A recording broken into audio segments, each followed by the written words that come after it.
Bonjour, je vous remercie. Quand on parle de la Syrie, malheureusement, ce n'est pas un sujet si simple, c'est un sujet vraiment complexe.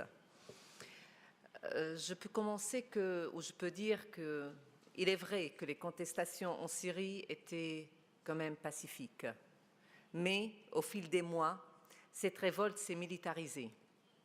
Et il est vrai aussi que les jeunes qui se sont soulevés dans les rues syriennes voulaient plus de liberté, plus de l'expression, liberté d'expression. Mais il est vrai aussi, et aujourd'hui, qu'on a vu quand même une expansion de fondamentalistes qui permet et qui a permis au régime d'Assad de mettre en scène son scénario adopté. Parce qu'il ne faut pas oublier que le premier qui a parlé des extrémistes, c'était Bachar al-Assad.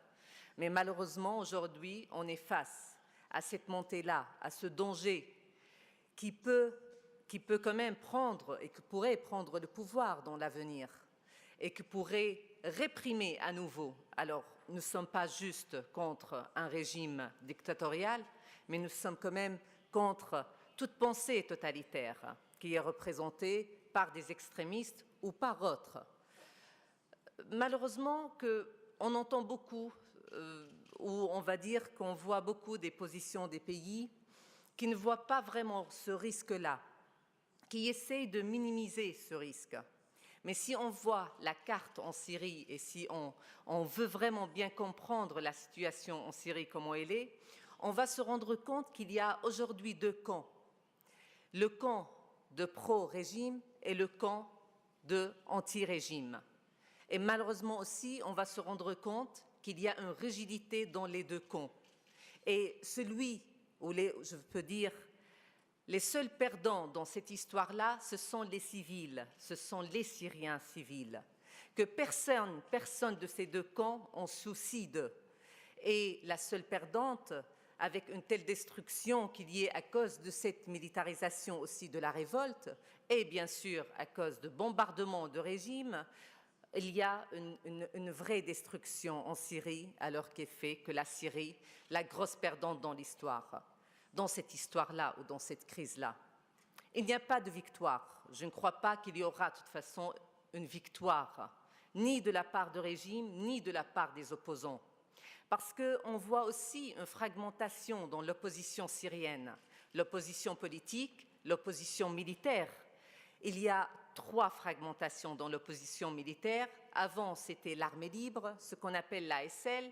Après, aujourd'hui, il y a des rebelles et des miliciens qui sont sous le commandement de Salim Idriss, qui collaborent ou qui est en collaboration avec la coalition nationale syrienne. Et on a aussi les djihadistes et les islamistes qui gagnent de terrain et qui sont en première ligne, et ça, il ne faut pas l'oublier. La Syrie est divisée aujourd'hui. Alors, on a peur, il y a plusieurs scénarios pour la Syrie. On parle de la partition de la Syrie, mais il y est déjà. Aujourd'hui, on voit la Syrie quand même bien divisée. Si on regarde la zone nord en Syrie, on va se rendre compte que la zone nord est divisée en deux. On a une autonomie, les Kurdes qui ont une zone autonome, qui combattent les islamistes de l'autre côté, les islamistes qui sont bien, infiltrés dans cette zone, ils manipulent pas mal des villes et des villages aussi dans cette zone, où il y a malheureusement, on entend aussi parler qu'ils ont pu appliquer la charia dans certains quartiers. La charia qui n'était jamais appliquée en Syrie, c'est quand même une culture très étrange au peuple syrien. Même il est vrai que là, c'est vrai que la société syrienne est un peu conservatrice, mais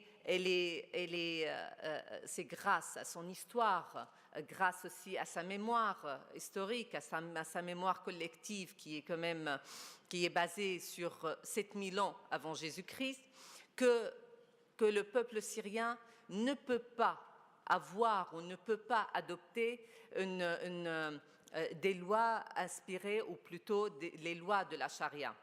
Sans oublier qu'il y a plusieurs minorités en Syrie. Il y a des minorités ethniques et religieuses qui forment 35% de la population syrienne, sans parler bien sûr des sunnites qui ne sont pas homogènes. C'est pas vraiment une... Si on va parler de la société sunnite en Syrie, ce n'est pas une société homogène. Il y a aussi des divisions dans la branche sunnite. Les sunnites des villes ont une autre vision de la religion que les autres sunnites des autres zones ou des autres régions. Les sunnites eux-mêmes, il y a les soufis qui ne voient pas l'islam de la même manière comme les islamistes ou les djihadistes, même les islamistes. Alors on entend parler des islamistes modérés qui sont comme les frères musulmans ou des islamistes salafistes ou des djihadistes. Alors il y a plusieurs divisions déjà dans cette société-là. Et pour cela, je crois qu'il est très important quand on veut défendre une société civile, il faut aussi, pour arriver à cela, il faut adopter quand même une laïcité. Il faut lutter pour avoir une laïcité qui peut être adoptée par plusieurs minorités pour leur protection, parce que c'est la seule manière de se protéger eux-mêmes. Les Alaouis ne sont pas aussi, qui forment 12% de la société syrienne, ne sont pas aussi des sunnites, qui ont quand même leur propre religion et qui peuvent même pas, ils peuvent même pas avoir un compromis avec les islamistes. Alors, que fait-on pour la Syrie aujourd'hui? On trouve, si on voit cette carte géographique, on va trouver que la zone côtière, elle est toujours manipulée et contrôlée par le régime, où il est quand même soutenu d'abord par sa communauté alaouite. Ce n'est pas par amour, mais c'est par crainte, par peur de cette montée islamiste qui se trouve aujourd'hui en Syrie. Il y a d'autres minorités qui le soutiennent, comme les chrétiens, comme les ismaélites, comme les druzes. Tout simplement, comme je le dis, je vais répéter, c'est par crainte de la montée. On voit la zone sud en Syrie, on va se rendre compte qu'il y a deux zones, aussi la zone zone druze et la zone sunnite, où il y a la ville qui était de toute façon l'épicentre de cette révolte, Daraa et la région Oran, qui sont restés laïques jusqu'à aujourd'hui. Et pour cela, on peut, je crois, aller vers une négociation avec le régime. Bien sûr, quand on parle de régime, nous ne parlons pas que d'Assad. Le régime, quand même, n'est pas que la famille Assad, même si en sachant que dans la famille même, il y a des querelles entre les membres eux-mêmes qui sont même pas, qui sont pas vraiment d'accord avec ce qu'il fait Assad. Mais ce n'est pas des familles, ce n'est pas un clan d'Assad quand on parle de régime. Il y a les institutions, il y a bien sûr l'armée syrienne, il y a aussi toutes sortes, tous les appareils de sécurité, de sûreté nationale et autres. Quand on parle de négociations aujourd'hui, parce que je crois que malheureusement on n'a pas d'autre choix, l'armée ou ceux qui veulent, les autres opposants, d'armer cette révolte-là, malheureusement, en armant cette révolte, ça veut dire on va arriver encore à un nombre beaucoup plus qu'aujourd'hui. On est à 70 000 victimes en Syrie. En armant la révolte, on peut arriver facilement, on peut augmenter le chiffre beaucoup plus facilement qu'aujourd'hui. En armant encore cette révolte, on aura plus de destruction en Syrie. Ça veut dire la voie ou la solution militaire n'est pas une vraie solution. Alors on n'a qu'une seule, moi je crois, on a un seul chemin à faire, c'est adopter la solution politique. Il faut aujourd'hui que les pays, que la communauté internationale soit ou prend un engagement envers ce peuple-là, envers ces civils, et et entamer aujourd'hui des négociations ou avoir un compromis international entre les grands joueurs internationaux qui sont dans la région, comme la Russie et les États-Unis. En arrivant à cela, si on arrive vraiment à avoir un compromis international, on arrivera après à avoir aussi un compromis national qui peut réunir toutes les composantes syriennes. On arrivera aussi à inclure les Alaouites dans ce conflit.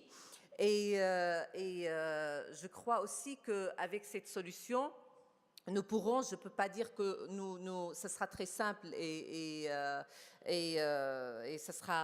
on pourra l'appliquer vraiment de peu de temps, en peu de temps, mais je crois qu'on peut entamer ces négociations, avoir un cessez-le-feu, un compromis ou plutôt un consensus entre même la rébellion qui se trouve dans la zone sud et le régime, avoir un cessez-le-feu de deux côtés, un arrêt, par exemple, de demander aussi au régime, et je crois qu'il y a plusieurs des responsables dans ce régime qui sont d'accord pour ça, pour arrêter l'armement au régime et l'armement aussi aux rébellions, pour arriver après, petit à petit, à négocier avec les autres zones ou la rébellion d'autres zones.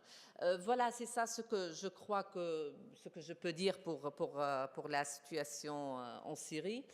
Je crois que c'est bon. Je vous remercie.